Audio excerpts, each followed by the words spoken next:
یہ صدائی حریت جموں و کشمیر ہے، پیش خدمت ہے تازہ ترین خبریں۔ مقبوضہ کشمیر میں کل جماعتی حریت کانفرنس نے اس بات کا اعادہ کیا ہے کہ وہ حق خودارادیت کی جدوجہد کو منزل کے حصول تک جاری رکھے گی۔ حریت چیئرمین سید علی گیلانی کی ہدایت پر منعقد کیے گئے اجلاس میں یہ فیصلہ کیا گیا ہے کہ مسئلہ کشمیر کو اجاگر کرنے اور بھارتی مظالم کو بے نقاب کرنے کے لیے مقامی اور بین الاقوامی سطح پر سیاسی اور سفارتی سرگرمیوں میں وسعت اور تیزی لائی جائے گی۔ اجلاس میں بھارتی مظالم میں تیزی پر تشویش کا اظہار کرتے ہوئے اقوام عالم سے اپیل کی گئی کہ وہ بھارتی مظالم کو رکوانے کے لیے ٹھوس اقدامات کرے۔ مجلس شورا نے اس عہد کا اعادہ کیا ہے کہ وہ بزرگ رہنما کی ہدایات کی روشنی میں جدوجہد آزادی کو اس کے منطقی انجام تک جاری رکھیں گے۔ ادھر حریت کانفرنس آزاد کشمیر شاخ نے مقبوضہ کشمیر میں بڑھتے ہوئے بھارتی مظالم کے خلاف اسلام آباد میں پریس کلب کے سامنے ایک احتجاجی مظاہرہ کیا۔ ہندوتوا کے علمبرداروں نے مقبوضہ کشمیر میں الطاف بخاری، مظفر بیگ اور عثمان مجید جیسے مقامی ایجنٹوں کو مزید متحرک کر دیا ہے، جن کو ڈونگ الیکشنوں کے ذریعے کشمیریوں پر مسلط کر دیا جائے گا اور RSS کے ان پیٹھوں کے ذریعے لوگوں کو تقسیم کرنے کی کوشش کی جائے گی۔ تاہم حریت قائدین نے لوگوں کو ان غداروں کی سرگرمیوں سے خبردار کرتے ہوئے کہا ہے کہ وہ بھارت کے مکر و عزائم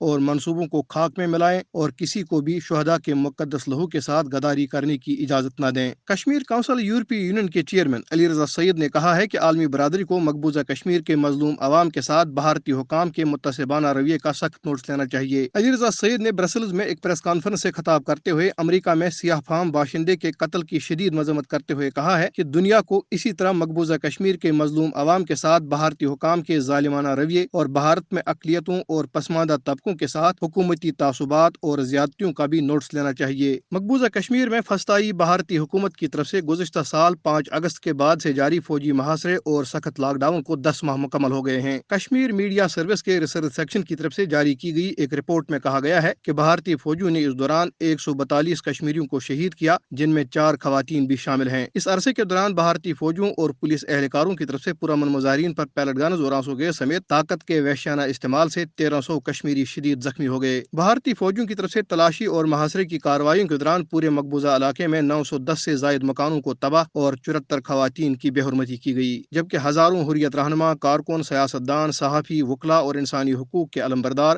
گزشتہ کئی ماہ سے مسلسل گھروں یا جیلوں میں غیر قانونی طور پر نظر بند ہیں۔ اس کے ساتھ ہی خبریں ختم ہوئی۔ مقبوضہ کشمیر میں ابن الوقتوں اور مفاد پرست عناصر نے ہر دور میں اہل کشمیر کو سبز باغ دکھا کر نہ صرف بھارت کے غاصبانہ قبضے کے خاتمے کے لیے تحریک آزادی کو ناقابل تلافی نقصان پہنچایا ہے، بلکہ بھارت کے خاکوں میں رنگ بھی بھرا ہے۔ شیخ عبداللہ سے لے کر افضل بیگ اور میر قاسم نے اہل کشمیر کی عظیم اور لازوال قربانیوں پر اپنے غلامانہ اقتدار کے محل تعمیر کر کے دنیا و آخرت کی رسوائی کمائی ہے، جبکہ فاروق عبداللہ، اس کے بیٹے عمر عبداللہ اور محبوبہ مفتی نے بھارتی غداری میں تمام حدیں پار کر کے مقبوضہ جموں و کشمیر کی وحدت کو شدید نقصان پہنچایا ہے، لیکن ان تمام غداروں کو بھارتی حکمرانوں کے ہاتھوں ہی ذلیل و رسوا ہونا پڑا ہے۔ اس حوالے سے جموں و کشمیر امپلائیز موومنٹ کی وائس چیئرمین اور حریت کانفرنس آزاد کشمیر شاخ کے رہنما امتیاز اقبال وانی کہتے ہیں: مقبوضہ کشمیر میں بھارتی غدار آگ سے کھیل رہے ہیں، جس کا نتیجہ یہ ہوگا کہ وہ اس آگ میں خود ہی جل جائیں گے۔ کشمیری عوام اپنے اس عزم کا اظہار کر چکے ہیں کہ بھارت کا غاصبانہ قبضے کے خاتمے کے لیے جو عظیم اور بے مثال قربانیاں دی جا رہی ہے،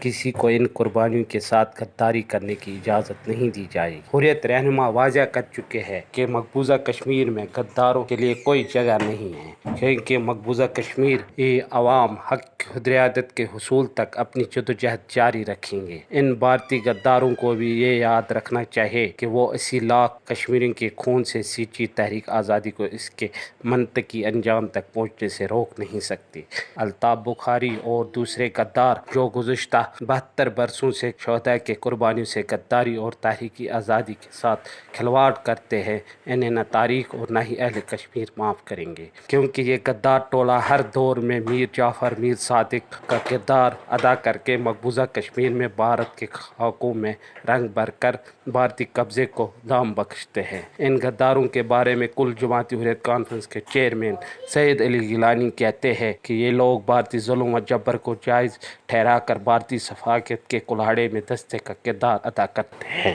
اب الطاف بخاری اور مظفر بیگ کی شکل میں نیا غدار ٹولہ تیار بیٹھا ہے، لیکن ان غداروں کو یہ نہیں بھولنا چاہیے کہ ان سے پہلے جو لوگ غداری کے مرتکب ہو چکے ہیں وہ تاریخ کے اوراق میں گم ہو چکے ہیں اور ان کا حشر بھی مختلف نہیں ہوگا۔